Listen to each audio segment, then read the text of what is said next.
Hi, my name is Ganesh Kulati. I belong from Meerut, Kent, and it's my third PRP in 2018. And I got a surgery. Because of that, I lost so much weight, and it's a very huge loss for my body. And after 2 years, I had also suffered from jaundice, and then next year I had a dengue. So my baldness is just not because of genetically, it's just because मुझे बहुत ज़्यादा hair loss इसलिए होने लगा कि मैं धीरे धीरे बहुत ज़्यादा मेडिसिन से एंड बीमारियों से घिरता चला गया. सो डे बाय डे मेरे को बॉल्डनेस फील तब होने लगी जब मेरा हेयर लॉस बिल्कुल नहीं रुक रहा था. एंड मैंने बहुत रेमेडीज़ यूज़ की. में काफ़ी अच्छे डॉक्टर हैं, मैंने उनसे ट्रीटमेंट लिया 1 साल तक. सब कुछ करने के बाद मेरे को ये चीज़ अब जाके पता लगी कि जो मेरे को मेजर हेयर लॉस हो रहा था एक मेडिसिन की वजह से हो रहा था. So the minoxidil was the solution जो मैं बहुत ज़्यादा यूज़ कर रहा था, और मेरे को नहीं पता था कि अल्कोहलिक मिनॉक्सिडिल सोल्यूशन मेरे हेयर के लिए ठीक नहीं है. मैं काफ़ी टाइम तक उसको 1 साल तक यूज़ करता रहा. वो भी एक बहुत बड़ा रीज़न था मेरे बॉल्डनेस का. काफ़ी बाल गिरते रहे. मैंने बहुत रेमेडीज़ यूज़ की. ऑनियन ऑयल लगाना, या ऐसा घर में ही हल्दी का दूध पीना, या दही के अंदर हल्दी मिलाना. मैंने बहुत सारी चीज़ें करी. बट वही है कि ये सारी चीज़ें आयुर्वेदिक थी और ये समय लेती हैं, और हमारी जो डेली लाइफस्टाइल होती है वो इतना टाइम नहीं दे पाती. बिकॉज मैं इधर जॉब पर्सन, मेरे को सुबह उठना पड़ता है, अपनी शिफ्ट्स के लिए जाना पड़ता है. सैटरडे संडे ही 2 दिन होते हैं जिसमें हम ये सब कर रहे होते हैं और हमें रेस्ट भी करना होता है. तो ये सब पॉसिबल नहीं था. एट दी एंड मेरे पास यही एक ऑप्शन था कि मैं कुछ ऐसा करूं जो डॉक्टर से रिकमेंडेड हो. तो मैंने फर्स्ट वीडियो हेयर ट्रांसप्लांट की ऐसे शॉर्ट्स में देखी थी यूट्यूब में.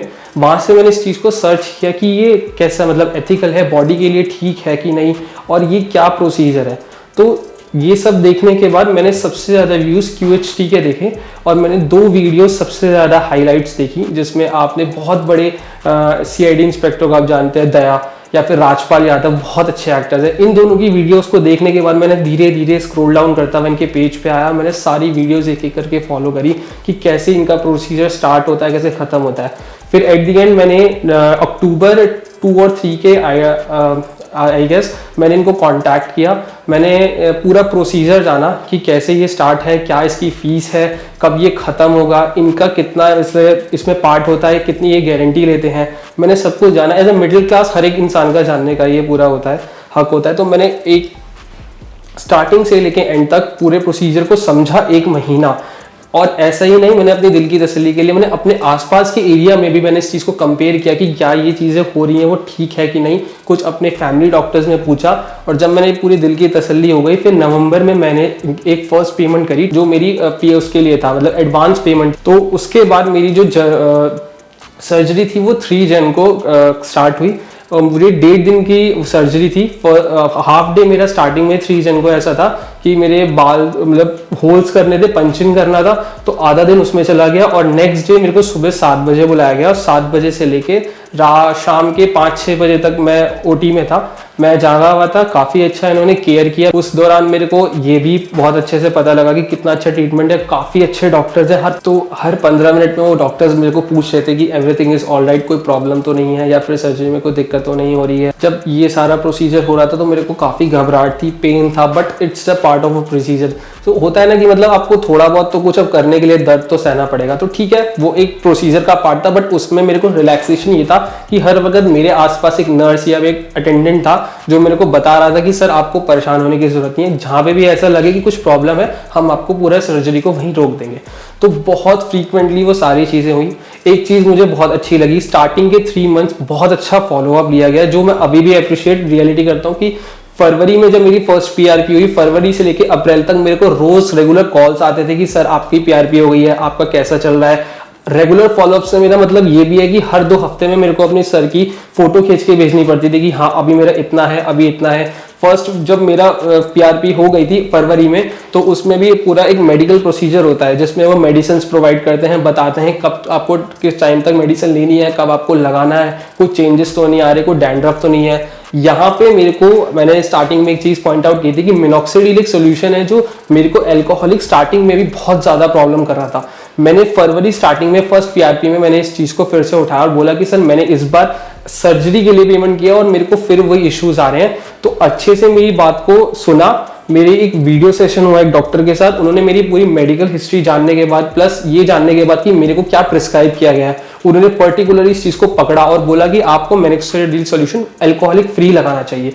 और वो दिन से लेके अब तक एक भी बार मेरे को डैंड्रफ नहीं है, कोई इचीनेस नहीं है, और वो मिनॉक्सिडिल सॉल्यूशन जो मैं अल्कोहलिक पिला रहा हूँ वो बहुत बेस्ट है। तो इन केस अगर आपको भी ऐसा लगता है कि आपको बहुत डैंड्रफ हो रही है तो आप डॉक्टर को भी ये चीज़ पूछ सकते हैं कि क्या मेरी बॉडी और मेरे हेड के लिए अल्कोहलिक सही है कि नहीं। और उसके बाद फिर मेरे को यही प्रोसीजर रहता था कि हर 45 डेज में मेरे को पीआरपी के लिए आना पड़ता था, जो कि बहुत कन्वीनियंट है। कुछ नहीं है, आपको एक कॉल करना है, ये आपकी फर्स्ट कॉल में आपको उठा लेंगे, इन केस बिजी है कॉल बैक कर देंगे। उसके बाद आपको बस अपना नाम बताना है, आपकी सर्जरी कब हुई है, और आपको ये पूछेंगे कि आपकी पीआरपी कब हुई है, कौन सी पीआरपी है। आपको ये डिटेल्स देनी है, आपकी वो फर्स्ट पीआरपी बुक कर देंगे, और जिस दिन आपकी पीआरपी आपको चले जाना है और अपनी पीआरपी के लिए आ जाना है। पीआरपी कुछ बहुत बड़ा प्रोसीजर नहीं है, इसमें बेसिकली क्या है कि आप ही के बॉडी से एक यूनिट ब्लड लिया जाता है और उसमें से ना ब्लड काउंट्स को हटा के पीआरपी सॉल्यूशन उसे तैयार किया जाता है आपके सर में इंजेक्ट करने के लिए। ये मेरी थर्ड पीआरपी है और अभी मेरी 2 पीआरपी रह रही हैं, और अभी टचवुड मेरा प्रोसीजर अब तक ठीक चल रहा है। लेकिन कुछ चीज़ों का आपको बहुत अच्छे से ध्यान करना होगा, जैसे मैं अल्कोहल और सिगरेट नहीं लेता, बट इस चीज़ का बिल्कुल ध्यान रखना कि आप बिल्कुल मत लेना, रिकमेंडेड नहीं हो। अगर आपने इतना पैसा खर्च किया बट तो आपको नहीं लेना चाहिए, ये सब बेस्ट है। और डाइट पे थोड़ा ध्यान दीजिए, क्योंकि अब आप इतना पैसा लगाएंगे तो डाइट पे तो ध्यान देना पड़ेगा। इससे बेस्ट है फिर जिम विम ज्वाइन कीजिए, बट कुछ भी कीजिए डाइट कंट्रोल रखिए, क्योंकि आप भी जानते हैं कि आप एक वर्किंग पर्सन है और वर्किंग पर्सन के लिए इतना पैसा खर्च करके सब करने के बाद भी कुछ फायदा नहीं होगा। तो अभी तक का मेरा एक्सपीरियंस बहुत अच्छा रहा। So there was a question raised by someone that कि जब मेरा हेयर फॉल स्टार्ट हो रहा था तो मैंने क्या चेंजेस फेस किए। सो बहुत कॉमन चीज़ हम फेस करते हैं, हम ना अच्छे से कपड़े ड्रेसअप नहीं कर पाते। क्यों? क्योंकि हम कैप पहनना शुरू कर देते हैं। हमारे में ना सबसे ज़्यादा ये एक कमी आ जाती है कि हमें ना कैप पहनने की बहुत आदत हो जाती है, क्योंकि लगता है कैप ब्लैक कलर की है तो वो हर ड्रेस कोड के साथ चलेगी। इसमें क्या होता है, हम फॉर्मल्स नहीं पहन सकते, हम कोई भी बहुत एक अच्छा मतलब ट्रेडिशनल है वो नहीं पहन सकते, हम हमेशा कैप पहन के रखते हैं। लेकिन ये सबसे मेजर सेटबैक है कि आपको कैप कभी नहीं पहननी चाहिए। कैप पहनने से क्या होता है, हेयर्स को ऑक्सीजन नहीं मिलती, बहुत ज़्यादा स्वेट आपके सर के अंदर कलेक्ट हो जाता है, बहुत जल्दी आपके बाल खराब होने लगते हैं, और जो रेसे बाल होते हैं वो भी डैमेज हो जाते हैं। तो मैंने भी ये गलती करी है, नो डाउट। मैं बहुत ज़्यादा कैप पहनने लगा था, बट मेरे फादर मुझे इस चीज़ के लिए बहुत रिस्ट्रिक्ट करते हैं, क्योंकि वो एक फार्मासिस्ट है, वो एक डॉक्टर की फैमिली से बिलोंग करते हैं, तो उनको ये चीज़ पता थी। मैं बहुत ज़्यादा डांट खाता था इस चीज़ के लिए कि कैप नहीं पहननी है। बट एवर दी केस, अच्छे नहीं दिख रहे हो नो डाउट, बट कैप नहीं पहननी है। तो मैं कहीं ना कहीं उस चीज़ को छुपा के पहन लेता था। बट मैं अपने एक्सपीरियंस से कहूँगा कि आपको कैप बिल्कुल नहीं पहननी है। ठीक है, बाल कम है, अपने ड्रेसिंग सेंस को थोड़ा चेंज करो, कॉन्फिडेंस कम रहता है तो कम थोड़ा लोगों से इंटरेक्ट करो या फिर शांत रहो, लेकिन कैप पहनना इज नॉट अ सॉल्यूशन। अगर आप कैप पहनोगे तो आपकी और बाल जो है वो डैमेज हो जाएंगे। लेकिन जब मैंने ये QHT में आया, मैंने अपना ट्रांसप्लांट वगैरह कराया, तो इसमें मेरे को काफ़ी चेंजेस मिले। फर्स्ट एक क्वेश्चन और किसी ने पूछा था मेरे से कि कैसे मतलब आपको रीग्रोथ कितनी जल्दी हो जाती है, आपका जो बैक का जो एरिया होता है जहाँ से बालों को प्लग किया जाता है। सो मैं ये नहीं कहूँगा कि 1 महीने में ही जादू हो जाता है, इट टेक्स टाइम, बहुत स्लो प्रोसीजर है। क्योंकि होता क्या है, बहुत सिंपल सा इसका एक आंसर है कि आपके जो बैक में जो सर में जो होल्स होते हैं, वो एक होल के अंदर 4 बाल होते हैं। डॉक्टर क्या करता है, उन 4 में से सिर्फ 1 बाल निकाल लेता है। तो जब वो 1 बाल निकालता है तो कभी पता नहीं लगता, क्योंकि जब आपके हेयर ग्रोथ हो जाएंगे, नॉर्मल हेयर आ जाएंगे ना, तो उसमें कभी पता भी नहीं लगेगा कि आपकी पीछे से सर्जरी हुई है और 1 बाल लिया गया है। तो मैं एग्जैक्ट डेट नहीं, टाइम नहीं बोल सकता, बट हाँ 1.5 महीना लगता है आपके बालों से जब जितनी नॉर्मल ग्रोथ हो जाती है, क्योंकि वो आपको अच्छे से बॉल करते हैं पीछे से भी अपने प्लग निकालने के लिए। तो आपको भी पता होगा जब हम गंजे होते हैं तो 1-1.5 महीना हमारे नॉर्मल बालों को आने के लिए भी लगता है। तो 1.5 महीने के बाद जब आपके बैक के बाल आने लगेंगे तो आपको 1-2 चीजें बड़ी फेस करनी पड़ेगी। फर्स्ट, आपकी जो डेड स्किन होगी वो बहुत ज्यादा निकलेगी। आप अगर रब करोगे या हल्का सा भी हाथ लगाओगे तो आपको लगेगा कि यार कुछ हो रहा है, तो वो डेड स्किन है, जो डॉक्टर्स ने वहां से हेयर निकाले हैं वो बहुत ज्यादा गिरती है। तो जब वो गिरेगी, आपके बाल वापस आ रहे होंगे, तो एक रीग्रोथ हो रहा होगा आपकी हेयर्स का, प्लस आपकी स्किन का, नई स्किन का जो वहां पे आती है। तो उसके लिए बिल्कुल भी परेशान होने की जरूरत नहीं है। 1.5 महीने का प्रोसीजर है। जब आप अपनी फर्स्ट पीआरपी करा लोगे फरवरी में, मान लीजिए आपने किसी भी, वैसे मैंने जनवरी में कराया था, मेरी फर्स्ट पीआरपी फरवरी में हुई थी, तो फरवरी एंड तक यानी 25 या 28 फेब तक आपको लगेगा कि हाँ मेरे पीछे बाल आ रहे हैं, और आपको पता लगेगा कि हाँ पहले से काफी बाल आ चुके हैं और एक नॉर्मल सा लगेगा भी नहीं कि आपको कि आपने पीछे से बाल निकाले हैं कुछ है। फ्रंटल की बात नहीं कर रहा हूँ, जहाँ पे आपने ट्रांसप्लांट करवाया उसमें टाइम लगता है, मेरे को भी लगेगा, अभी भी स्टिल मैं प्रोसीजर में हूँ, लेकिन जो बैक का एरिया होता है जहाँ से बाल निकाले जाते हैं वो कवर अप हो जाता है। प्लस ट्रांसप्लांट कराने का मेरा मेजर रीजन सिर्फ यही था कि मैं एक कॉर्पोरेट मजदूर हूँ।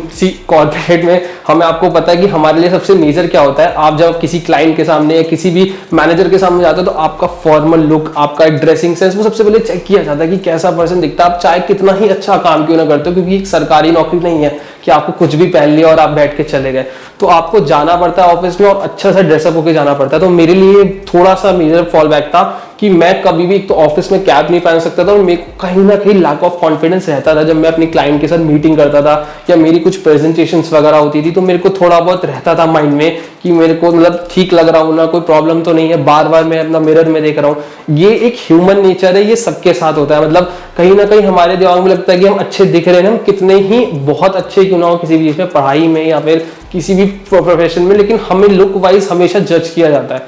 तो ये चीज हमेशा हमारे माइंड में रहती है कि यार ठीक लग रहा हूं ना। तो इस वजह से मैंने ये चीज चूज करी, क्योंकि मेरा भी यही प्रॉब्लम था कि मेरे को कहीं ना फेस करने में प्रॉब्लम हो रही थी।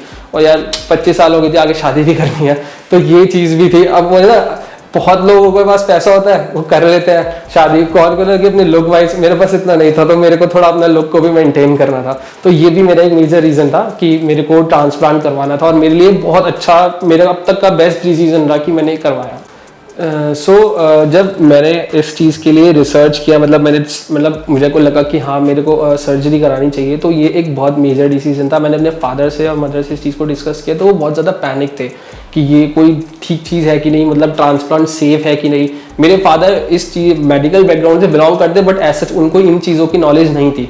तो एट दी एंड मेरे को ही देखना था, क्योंकि होता है ना घर का बड़ा लड़का है, उसी को सारा मैनेज करना है। तो और एट दी एंड मेरे को ही अपने सर्जरी के लिए सारे कैश वगैरह सब कुछ अरेंज करना था इस तरीके से कि मेरे फादर पे भी ज़्यादा बर्डन ना आए।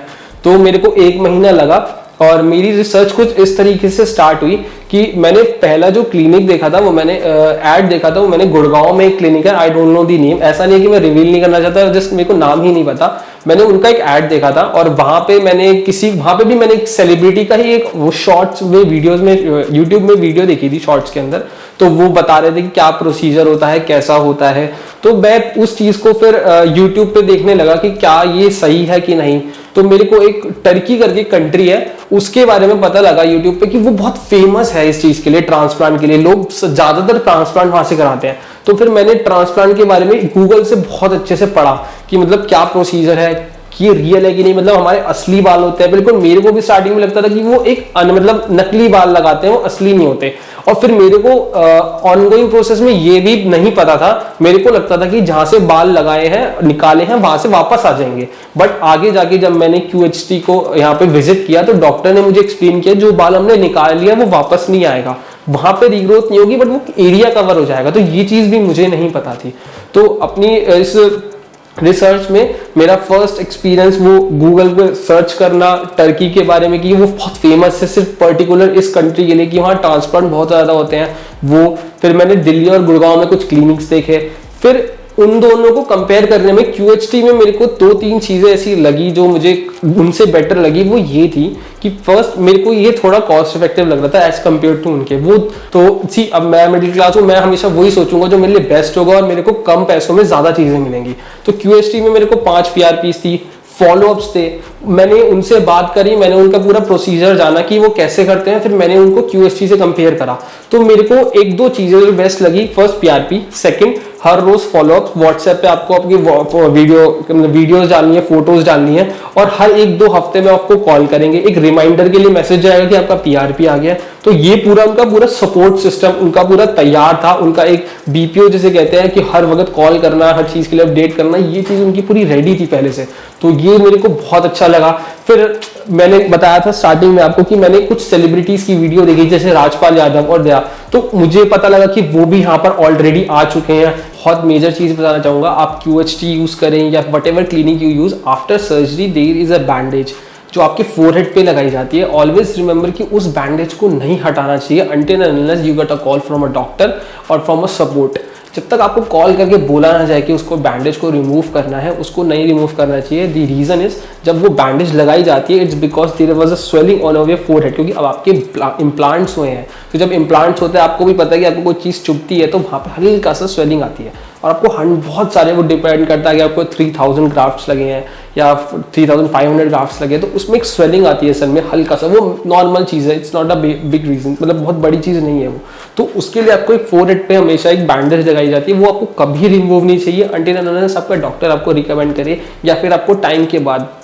और उसमें मैंने इस चीज़ में मैं ये चीज़ ऐड करूँगा कि मैंने मतलब वो गलती करी, मैंने वो बैंडेज रिमूव कर दी थी तो हल्की सी स्वेलिंग नीचे आ गई थी, बट फिर मैंने डॉक्टर को कंसर्न करा और जल्द से जल्द उन्होंने मेरे को बोला कि वो बैंडेज लगाओ और ये मेडिसिन हम आपको दे रहे हैं, आपको ये मेडिसिन टाइम टू टाइम खाने से ताकि वो स्वेलिंग फैल ना जाए। एज़ कम्पेयर टू, अब आप ये चीज़ देखें कि आपको कितनी एलर्जी होती है, कुछ ऐसा कुछ नहीं होता, मतलब ये नॉर्मल सी चीज़ है, ये कोई मेजर सर्जरी वगैरह कुछ नहीं है, ये नॉर्मल आपकी जिसे कहते हैं आर्टिफिशियल सर्जरी में आता है। तो इसमें आपको कोई एलर्जीज नहीं हो सकती और उसके लिए भी डॉक्टर आपको सर्जरी से पहले कम 15 और 10 टेस्ट देते हैं, वो टेस्ट आपको कराने होते हैं जो मैंडेटरी होते हैं। इन दो टेस्ट में आपको पता लगता है कि आपको किसी चीज़ से एलर्जी तो नहीं है, कोई प्रॉब्लम तो नहीं है, आपका शुगर, आपकी बीपी सब कुछ नॉर्मल है ना। ये सर्जरी से पहले आपको करवाया जाता है टेस्ट, और ये डिपेंड करता है कि वो टेस्ट आपको करने हैं या आप डॉक्टर के पास क्लिनिक पे जाके करवाओगे। ये मैं आपको इन जनरल बोल रहा हूँ, ये कंपेरिजन में नहीं कर रहा। अब मैं आपको ये चीज़ बताऊंगा कि मैंने QST क्यों चुना,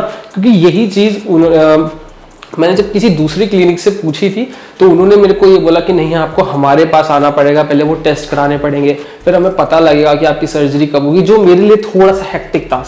अभी QST ने मुझे ऑप्शन दिया कि नहीं, आप अपना घर पे ही टेस्ट करा लीजिए किसी भी बढ़िया सी लैब से और आप हमें रिपोर्ट सेंड कर दीजिए, उन रिपोर्ट के बिहाफ पे हम आपको बता देंगे कि आप एलिजिबल हो कि नहीं। बट दूसरे क्लिनिक्स मेरे को ये चीज़ नहीं दे रहे थे। एंड रही बात टेक्नोलॉजी की, तो QHT जो बेसिकली जो नाम है, ये एक टेक्नोलॉजी ही है जो QST यूज़ करता है, और जो बाकी क्लिनिक्स है वो FLU टेक्निक यूज़ करते हैं, FUE टेक्निक यूज़ करते हैं। बहुत कॉमन कंपैरिजन है, आपको कहीं पे भी मिल जाएगा, इतना कुछ बड़ा डिफरेंस नहीं है। तो QHT और बाकी क्लिनिक में टेक्नोलॉजी में क्या डिफरेंस है, मैं बहुत शॉर्ट में आपको इस चीज़ को बताऊंगा। जब दूसरे क्लिनिक्स क्या करते हैं, FUE टेक्निक यूज़ करते हैं। वो क्या करते हैं, जब आपके सर के पीछे से ग्राफ्ट्स निकालते हैं तो वो उनको स्टोर करके रखते हैं और उसके बाद वो इम्प्लांट करते हैं अपने सर में। QHT क्या करता है, जब वो आपकी ग्राफ्ट पीछे से निकालता है तो हाथों हाथ वो आपके उस इम्प्लांटेड एरिया में जहाँ पे आपको ट्रांसप्लांट कराना है उस ग्राफ्ट को वहाँ लगाता है। So it will be like कि QHT क्लिनिक में 5 to 8 डॉक्टर्स की टीम होती है जो आपके OT में होती है, जिसमें से 2 टीम्स डिवाइडेड होती है।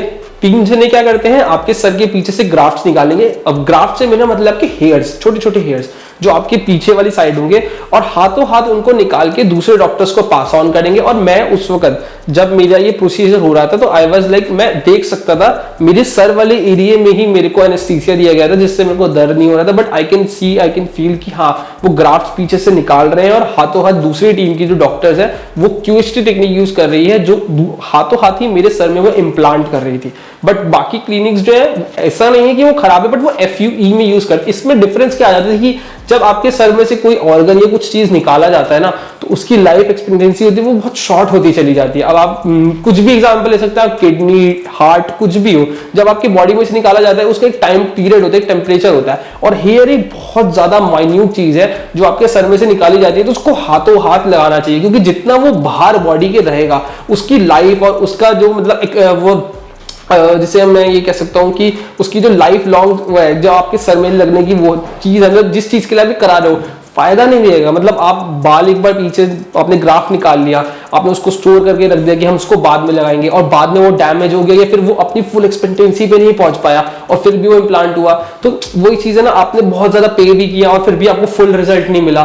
तो ये बहुत बड़ी चीज है कि आपको ना इस चीज पर देखना चाहिए। हम मोबाइल्स में भी बहुत यूज करते हैं, हम बहुत बड़ा पे करते हैं किसी मोबाइल के लिए, तो हम टेक्नोलॉजी देखते हैं ना कि इसमें फिंगरप्रिंट सेंसर है कि नहीं, इसका प्रोसेसर कैसा है, तो ये बिल्कुल सिमिलर है। तो बाकी क्लिनिक्स मुझे प्रोवाइड कर रहे थे, बट मुझे QHT कुछ चीजों में बेटर लगा। आज की तारीख में एक रिक्शे वाले के पास भी ना आईफोन रहता है और ये बहुत कॉमन चीज है। तो आजकल ये तो रहना हम इस चीज को तो बोल ही नहीं सकते कि ये अफोर्डेबल है या अफोर्डेबल नहीं है। ये डिपेंड करता है कि आपको उसकी चीज की नीड कितनी है। मैंने आपको अपनी नीड शेयर करी कि मैं एक कॉर्पोरेट में काम करता हूं और मेरे को आई थिंक मीटिंग्स में या फिर मेरे को क्लाइंट से डील करना पड़ता है, तो मेरे को कॉन्फिडेंस चाहिए। या फिर किसी भी ऐसे पर्सन को जिसकी शादी होने वाली है उसको चाहिए कि हाँ भाई मैं वो चीज़ फेस नहीं कर सकता। तो रही बात अफोर्डेबल की, तो कोई भी चीज़ आज के टाइम में ऐसा नहीं है कि हम अफोर्ड नहीं कर सकते, डिपेंड करता है कि आपको उसकी कितनी नीड है। अगर आपको नीड ज्यादा है और आपको ऐसा लगता है कि आप उस टाइम पे से अफोर्ड नहीं कर सकते, मैं भी अफोर्ड नहीं कर सकता था, आपको क्या लगता है मैं इस चीज को अफोर्ड कर सकता था? It's an expensive. तो ये डिपेंड करता है कि आपकी उसको कितनी नीड है। सी आप कहीं किसी सस्ती पे जगह मतलब कोई आपको बोलेगा कि हम यही चीज आपको 50,000 में दे रहे हैं, 60, और होता है। आप अभी दिल्ली में जाओगे, काफी क्लिनिक्स हैं वो 50,000 और 20,000 में भी आपको यही चीज करके देंगे। तो फर्क तो पड़ जाता है ना कि 60,000 का फोन और 20,000 का फोन है, चाहे सेम कंपनी हो, आप खुद भी फर्क करते हो। मतलब लोग बाग इतने से कहते हैं कि 50,000 का आईफोन 13 है और फिर भी उनको कोई यूज नहीं है आईफोन 15 का, बस एक डायनेमिक की वजह से कि हाँ उसका एआई चिप बहुत अच्छा होगा, फिर भी पैसे खर्च करते हैं।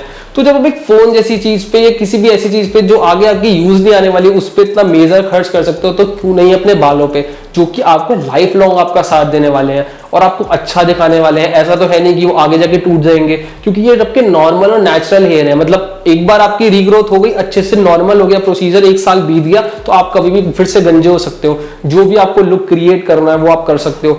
तो अफोर्डेबल में मैं फिर से यही बोलूंगा, ये डिपेंड करता है आपकी नीड पे। QHT आपको अफोर्डेबल इसलिए क्योंकि वो आपको प्रॉमिस करता है कि जो वो रिजल्ट दे रहा है ना वो आपको दिखेगा। आप खुद देख सकते हैं अभी मेरे बाल, मैं आपको पुरानी इस वीडियो के दौरान आपको पुरानी फोटोज में दिखाई जाएंगी जिसमें मेरे बाल यहाँ पे बहुत ज्यादा कम थे, प्लस मेरे बैक में बहुत ज्यादा कम थे, सिर्फ इस वजह से क्योंकि मैं बहुत ज्यादा बीमार हो चुका था एक टाइम पे और मेरे को इतनी मेडिसिन लेनी पड़ती थी कि मेरे साइड इफेक्ट्स मेरे बालों पे पड़ा। लेकिन अभी आप देख सकते हैं मेरी डेंसिटी कम है क्योंकि स्टिल मैं अभी प्रोसीजर में हूँ। मेरे को अभी ये बोला गया कि अराउंड अक्टूबर और नवंबर, जब इस ईयर के अक्टूबर नवंबर में मेरे बालों की डेंसिटी बहुत अच्छी हो जाएगी और मेरे को लगता भी है हो जाएगी, क्योंकि अब तक जो मैंने ग्रोथ देखी है वो मेरे को बहुत अच्छा लगा। और प्रॉमिस करता मतलब ऐसा लाइक कि मेरे को रिजल्ट्स दिखे हैं। मैंने डैंड्रफ बिल्कुल भी नहीं है। मैंने अब तक देखा कि मेरे को पहले बहुत डैंड्रफ रहती थी और मेरे को अभी बिल्कुल भी डैंड्रफ नहीं है। तो अफोर्डेबल के टाइम पे हाँ ये बहुत अफोर्डेबल चीज है क्योंकि आपको रिजल्ट प्रोवाइड कर रही है। अब आपको कोई चीज रिजल्ट दे रही है ना, तो आपको ये नहीं देखना चाहिए वो 10 रुपए महंगी है 10 रुपए सस्ती है।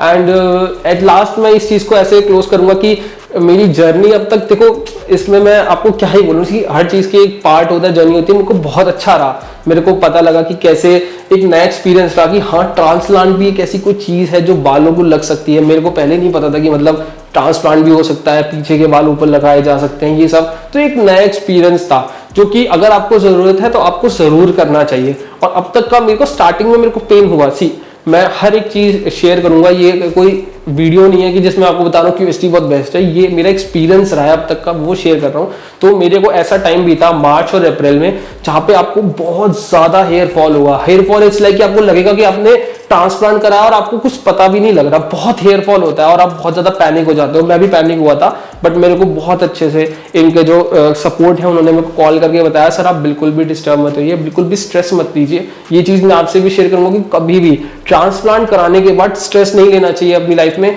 ठीक है आप एक कोई भी जॉब करते हैं उसमें काम होता है, बट स्ट्रेस मत लो क्योंकि कोई फायदा नहीं है। थोड़ा बहुत स्ट्रेस ठीक है, लेकिन अब ज्यादा स्ट्रेस लोगे ये सोच के कि मेरे बाल टूट रहे हैं या ट्रांसप्लांट कराया पैसों में आग लग गई, कुछ नहीं भाई। अब लगा लिया ना तो प्रोसीजर का वेट करो, धीरे धीरे ही होता है। एक दिन में भी बाल नहीं गायब हुए थे आपके। आपका जो प्रोसीजर था बाल टूटने का कम से कम 1 साल का प्रोसीजर था, 1 साल के अंदर आप गंजे हुए थे, तो वापस आने के लिए भी तो कम से कम उसको 1 साल दो। तो धीरे धीरे ही मेरे को रिजल्ट मिला, अफोर्डेबल भी लगा मेरे को क्योंकि रिजल्ट कमिटमेंट था इनका। प्लस अब तक मेरे को सिर्फ 2 महीने ऐसे थे, मार्च एंड अप्रैल, क्योंकि इस ईयर की स्टार्टिंग में मैंने करवाया था, तो मेरे को मार्च और अप्रैल में ऐसा लगा कि काफी हेयर लॉस हो रहा है, कुछ प्रॉब्लम्स आ रही है, मैं चीजें मैनेज नहीं कर पा रहा। कभी कभी ऐसा होता था मैं ऑफिस की वजह से अपनी टाइम पे दवाई खाना भूल जाता था, आगे पीछे हो जाता था। ऐसा कुछ नहीं है, एक दिन भूल गए या स्किप हो गया कोई नहीं, ऐसा कुछ मेजर नहीं है। बट आप अपनी दवाई खा रहे हो, आपकी लाइफ में कंसिस्टेंसी है मेडिसिन लेने की और लगाने की। प्लस आपको सबसे मेजर चीज जो मैं आपको सबको बोलूंगा, डाइट को थोड़ा कंट्रोल करना। मतलब आप बाहर का थोड़ा स्पाइसी मत खाओ, अवॉइड करो तो ज्यादा बेटर है, क्योंकि जो ऑयली फूड होता है ना, वो सबसे ज्यादा आपका कोलेस्ट्रॉल बढ़ाता है और आपके हेयर लॉस में प्रॉब्लम करता है। अभी आपने ट्रांसप्लांट कराया तो डॉक्टर्स जाने से पहले, जब आप यहाँ से जाते हो, आप जब आते हो तो आपसे एक फॉर्म फिल कराते हैं, पूछते हैं कि आप सिगरेट, अल्कोहल या फिर आपकी डाइट कैसी है, और वो आपको यही रिकमेंड करते हैं। और मैं भी यही करूँगा कि डाइट मैं बहुत खाता हूँ। सी मैं पंजाबी हूँ और हमारे घर में हर वीकेंड पे बटर चिकन बाहर का कुछ ना कुछ चलता रहता है। तो एट द एंड में मैंने बहुत कंट्रोल किया है, सिर्फ इसलिए क्योंकि मैंने ट्रांसप्लांट की तरफ अपना एक कदम बढ़ाया ये जानने के लिए कि मुझे अपने बाल चाहिए। आप भी जिम जाते हो, फोकस करते हो, हर महीने पैसे देते हो ना, तो फिर जब वो डाइट कंट्रोल करने के लिए जिम जाने के लिए, तो यहाँ क्यों नहीं। और बहुत ज्यादा नहीं करना, ऐसा नहीं कह रहा हूँ कि आपको छोड़ देना है, हफ्ते में एक बार चलेगा, लेकिन हाँ थोड़ा कंट्रोल करो, घर के खाने पे ज्यादा फोकस करो। ऐसा कुछ हेल्दी नहीं खाना, बस नॉर्मल रखनी है डाइट को कि आपके बालों पे उस चीज का कोई इफेक्ट ना पड़े। तो अब तक मेरा तो यही रहा कि मैंने काफी बाहर का कम खाना शुरू कर दिया, जबकि मैं बाहर रहता हूँ। मैंने बहुत कम खाना शुरू कर दिया, घर में ही मैंने मेड लगा रखी है मैंने फ्लैट पे, और वो ही मेरे को घर का खाना बना के देती है। नहीं तो मेरा आए दिन ब्लिंकिट, जोमैटो यही चलता था, बट मैंने उस चीज़ को काफ़ी रोका और मेरे को उससे काफ़ी प्रॉमिसिंग रिजल्ट्स मिले हैं। होप आपको मेरी वीडियो काफ़ी हेल्पफुल लगी होगी और आपको इस जर्नी को स्टार्ट करने के लिए आपको मदद करेगी। मैं बहुत ही जल्दी आपको एक नेक्स्ट वीडियो के साथ मिलूंगा, जिसमें आपको मैं बताऊंगा कि मेरे अब तक का ग्रोथ क्या रहा, मेरे अब से लेकर नेक्स्ट पीआरपी तक। अब मेरी नेक्स्ट पीआरपी अराउंड जुलाई के एंड में होगी, तो जुलाई एंड में आपको मिलते हैं और मैं आपको बताता हूँ कि मेरा क्या चला।